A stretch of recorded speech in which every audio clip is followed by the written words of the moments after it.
Banking का जो हमारा निज़ाम है ये एक्चुअली आप कहें कि 16वीं 17वीं सदी के अंदर बैंकिंग का निज़ाम शुरू हुआ था।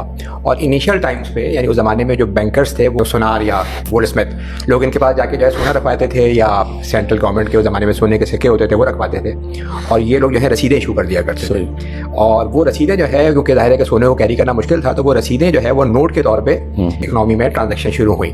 और कहेंगे उस ज़माने के बैंक के अलग नोट हुआ करते थे और वो नोट इशू करके उससे ट्रांजेक्शन पूरी होती थी।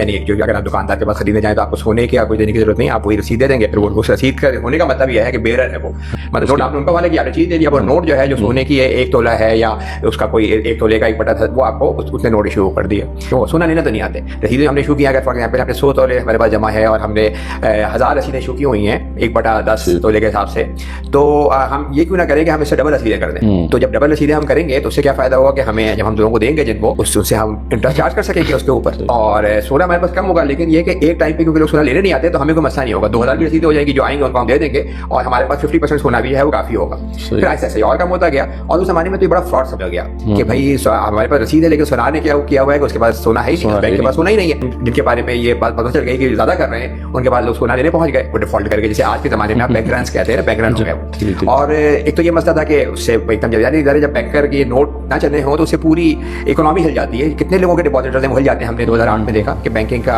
जैसे ही मामला होता है पूरी इकोनॉमी बैठ जाती है।